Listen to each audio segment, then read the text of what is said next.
Hi everybody and welcome back to my YouTube channel. Today's subject is the low buy challenge.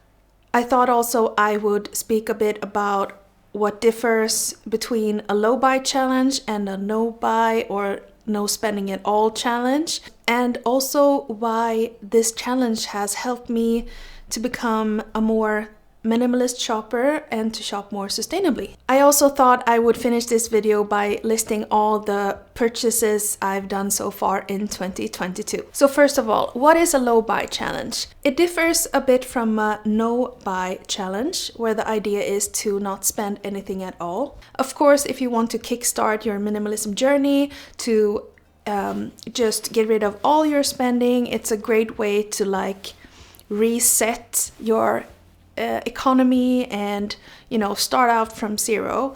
But a maybe more realistic way to do it is to try a low buy challenge. The idea behind it is that you decide on how many items to shop for a limited time. So let's say 1 month or 3 months or a year. You allow some wiggle room for shopping, and you also decide for yourself what counts as spending. So for me, I'm okay with some secondhand and vintage shopping. I also want to do very carefully in a very curated way to add some accessories and some new items every season. About 2 years ago, I allowed myself to buy one thing a month. That ended up being a bit stressful because it added up to maybe 20 things in a year, and for me that was going from shopping a lot to shopping shop nothing. That whole 180 flip kind of stressed me a bit. So I allow myself nowadays to shop maybe 2 or 3 things a month, and I think that's an okay, realistic and what works for me. I count clothes and accessories, new and vintage or secondhand purchases. I don't count groceries or food, books that I need for my classes. So stuff like that I don't include in my list. But I do list everything I shop that is home things, clothes, accessories, shoes, and so on. And also beauty products. Next question is, why do I do this? As I'm doing this publicly, and also I'm sharing this on my Instagram and over at my blog, it really helps me to not go overboard with my shopping. So it helps me also to do more sustainable choices, as I'm way more happy to do 1 or 2 extra purchases that month if they're also sustainable or pre-loved or secondhand. It's become a community thing as well. I found many friends through Instagram and social media in the minimalist community, and I think it's a fun way to also use a tracker.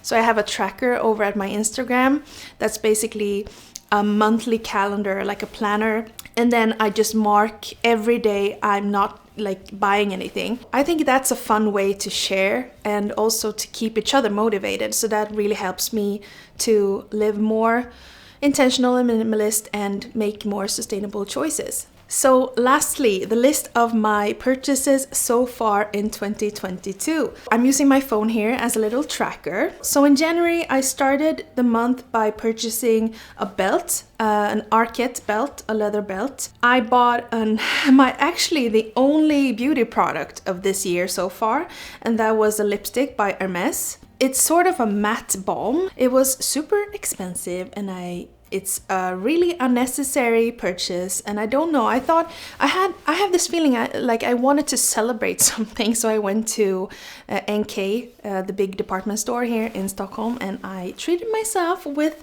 an Hermes lipstick. Lastly, in January was the Totem Barcio knitted dress. I think that would look lovely this summer. In February, I started the month with an accessory purchase, the Madame hooded knit, almost like a hooded little balaclava thing. I really, really love that one, and I think I'll wear that for a lot of winter seasons coming. Quickly became one of my favorite accessories. The Mary Jane flats, the Lemon Baril flats with the Mary Janes, the velvet Mary Janes, super cute.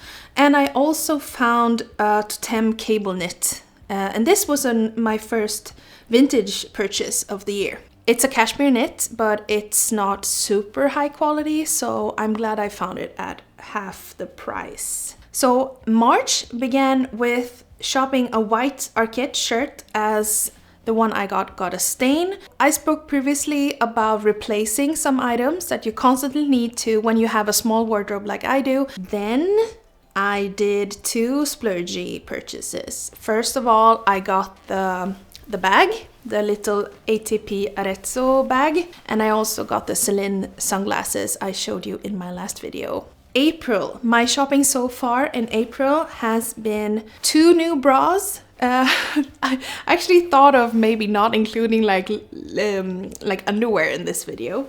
So my last purchase of April I did the other day, and that was a vintage or secondhand Sellpy find. So Sellpy is almost like eBay. It's a big site with a lot of secondhand things. So I found an Acne Studios trench coat, a beige trench coat. My road to find the perfect trench has been long and difficult. It was in the middle of the night, or I was going to bed and doing my last minutes of scrolling before I fell asleep, and I found the trench coat and I was so happy, so I ordered it without any hesitation. So that was a bit more about the low buy challenge and also my purchases so far in 2022. Thank you so much for watching.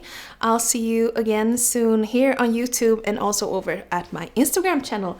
Have a great week. Talk to you soon. Bye.